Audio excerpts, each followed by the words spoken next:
ذکر، ظاہری ذکر جو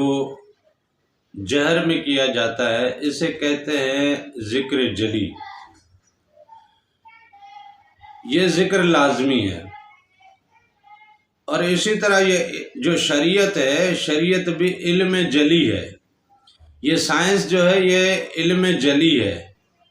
یہ معدنیات کا علم جو ہے یہ علم جلی ہے، یہ اپنا بیولوجی اور فزکس کا جو علم ہے یہ علم جلی ہے۔ یہ تمام کتابی علوم ہیں، یہ تمام تحریری علوم ہیں، یہ تمام قلم اور صفحات سے وابستہ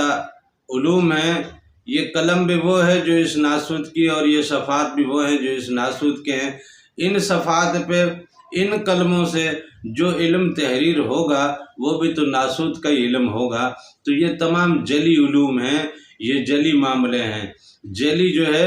وہ واضح، کھلا، روشن اور نمایاں، ظاہر، اس کو جلی کہتے ہیں۔ جلی کی اپنی طاقتیں ہیں، اور اسلام میں جلی کی اپنی اہمیت بھی ہے۔ اب جو نماز ہم پڑھتے ہیں یہ شریعت کا اصول ہے، رکن ہے اسلام کا، اس کے بغیر ہم دائرہ اسلام میں داخل نہیں ہوتے۔ مسلمان ہونے کے لیے لازم ہے کہ ہم نمازیں تو پڑھیں گے، لیکن مومن ہونے کے لیے ہمیں صلاۃ خفی کی طرف جانا پڑے گا، صلاۃ جلی سے صلاۃ خفی کی طرف جانا پڑے گا۔ مسلمان سے مومن ہونا، ایک غیر مسلم سے مسلمان ہونے کے لیے یہ واحد ایک مثال ہے، ایک ایگزامپل ہے، ایک ثبوت ہے کہ بندہ مسجد میں جاتا ہے اور اللہ کے حضور جا کے سجدہ ریز ہوتا ہے، اور مسلمانوں کی جماعت میں جا کے شامل ہوتا ہے، ان کے ساتھ کندھے سے کندھا اور پیر سے پیر ملا کے قیام بھی کرتا ہے، رکوع بھی کرتا ہے، سجود بھی کرتا ہے، اور امام کی اقتداء میں رہتا ہے۔ یہ تو لازمی ہے، یہ تو غیر مسلم سے مسلم ہونے کے لیے لازمی ہے، لیکن مسلم سے مومن ہونے کے لیے لازم ہے کہ آپ صلاۃ جلی سے صلاۃ خفی کی طرف جائیں۔ اسی طرح ابھی پچھلے سیشن میں گفتگو کی تھی ہم نے ایک دنیا کے سب سے بڑے بت کی۔ یہ خفی ہے، یہ جو ظاہری بت رکھے ہوئے نا یہ سب جلی ہے۔ جلی بت کتنا بڑا بھی بنا لو یہ پھر بھی جلی ہے۔ خفی بت جو ہے ان سب سے زیادہ طاقتور ہے۔ اسی طرح ذکر جلی جو ظاہری ذکر ہے، شرک جلی جو ظاہری شرک ہے، جو بت بنا کے بیٹھے ہیں، کوئی آگ کو پوج رہا ہے، کوئی پانی کو پوج رہا ہے، کوئی سورج کو پوج رہا ہے، کوئی چاند کو پوج رہا ہے، کوئی تاروں کو پوج رہا ہے، کوئی بتوں کو پوجے جا رہا ہے، کوئی بندوں کو پوجے جا رہا ہے، یہ شرک جلی ہے۔ لیکن شرک جلی ہو، ذکر جلی ہو، صلاۃ جلی ہو، ایمان جلی ہو، یہ تمام جو ہے وہ چھوٹے ہیں۔ سب سے زیادہ نمایاں اور سب سے زیادہ مضبوط اور اللہ کے ہاں قبول ہونے والا یا اللہ کے ہاں سب سے زیادہ مردود معاملات جو ہیں وہ خفی کے ہیں۔ اب شرک خفی جو ہے وہ نفس کی غلامی، نفس کو اپنا معبود بنانا، نفس کو اپنا الہ بنانا، نفس کی پیروی کرنا، نفس کا بت اپنے اندر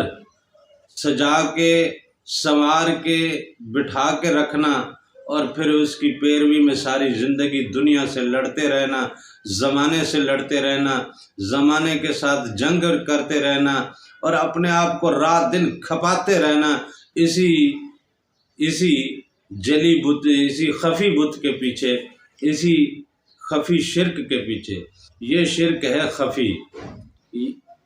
یہ جو ہے چھپا ہوا شرک ہے۔ یہ شرک ظاہراً سمجھ نہیں آتا، ہم کلمہ بھی پڑھ رہے ہیں، نمازیں بھی پڑھ رہے ہیں، ذکر بھی کر رہے ہیں، صوفیاء کرام کے پاس بھی جا رہے ہیں، ہم اولیاء کرام کے پاس بھی جا رہے ہیں، ہم شریعت والوں سے بھی مل رہے ہیں، طریقت والوں سے بھی مل رہے ہیں، شریعت والوں کی محفلیں بھی اٹینڈ کر رہے ہیں، اور کچھ لوگ طریقت والوں کی محفلیں بھی اٹینڈ کر رہے ہیں، لیکن اس کے اندر اگر وہ شرک خفی موجود ہے نفس کی پیروی موجود ہے، نفس کی غلامی موجود ہے، تو وہ کہانی تو پھر بھی شرک میں شامل ہو جاتی ہے نا۔ اسی طرح ذکر جلی جو ہے وہ آپ کو ایک ماحول بنانے کے لیے لازمی ہے۔ پہلے ظاہر میں ماحول بنے گا، وہ ماحول آپ کی طبیعت کے اوپر جب تک طاری نہیں ہوتا اور آپ کے مزاج میں جب تک وہ طاری نہیں ہوتا، تب تک آپ اٹھتے بیٹھتے اس ماحول میں آ نہیں سکتے۔ جب آپ ظاہری طور پہ ایک ذکر کے ماحول میں آؤ گے، اللہ اللہ کے ماحول میں آؤ گے، اللہ کے حضور حاضری کے ماحول میں آؤ گے، اللہ کے اور اپنے مرشد کے تصور میں جب تک آپ زندگی نہیں جیو گے اور اس کا ظاہری ماحول کریٹ کر کے اس عکس کو آپ اپنی آنکھوں سے اپنے اندر نہیں اتارو گے، وہ اتارتے اتارتے جب آپ کے مزاج کا حصہ بن جائے گا، وہ پھر آپ اٹھتے بیٹھتے سوتے جاگتے چلتے پھرتے آپ اسی ذکر میں لگے رہو گے، آپ اس مزاج میں لگے رہو گے، آپ اس طبیعت میں لگے رہو گے، آپ کی طبیعت اپنے مرشد کی طرف کھینچی رہے گی، آپ کی طبیعت حضور نبی کریم صلی اللہ علیہ وسلم کی طرف کھینچی رہے گی، آپ کی طبیعت اپنے رب کریم کی طرف کھینچی رہے گی، آپ کی طبیعت میں پھر اللہ ہوگا، اللہ کی مخلوق ہوگی، اللہ کی عنایات ہوں گی، اللہ کی اطاع ہوگی، اللہ کی بندگی ہوگی، اللہ کا ذکر ہوگا، اللہ کے سجود ہوں گے۔ ذکر جلی سے ذکر خفی میں جانا، یہی سب سے بڑی کامیابی ہے۔ ہم ذکر جلی کی محفل ہی نہیں بناتے، ہم ذکر جلی کی محفل سجاتے ہی نہیں ہیں، ہم راتوں کو اٹھ کے تہجد تک نہیں پڑھتے، تو راتوں کو مصلی بچھا کے اللہ اللہ اللہ اللہ اللہ اللہ اللہ اللہ کا ذکر کیا کریں گے؟ ہم اللہ اللہ اللہ اللہ اللہ اللہ، یہ محفل، یہ ذکر کی محفل، یہ خوبصورت محفل ہم نے کبھی سجائی ہی نہیں ہے۔ اٹھ جاؤ رات کو، چھوڑ دو بسترا، کر لو غسل، وضو کر لو، دو رکعت نوافل پڑھ لو، 2 رکعت نوافل اپنے رب کے حضور حاضری کے پڑھ لو، 2 رکعت نوافل اپنے حضور نبی کریم صلی اللہ علیہ وسلم کی بارگاہ اقدس میں سلامی کے پڑھ لو، 2 رکعت اپنے مرشد کی سلامی کے پڑھ لو، 2 رکعت اپنے ماں باپ کی سلامی کے پڑھ لو، ماں باپ کی بخشش کے پڑھ لو، ماں باپ کی محبت کے پڑھ لو، کچھ تو کر لو، اٹھ تو جاؤ، مصلی تو بچھاؤ، اور پھر اس کے بعد بیٹھ کے اپنے رب کو یاد کرو، اللہ اللہ اللہ اللہ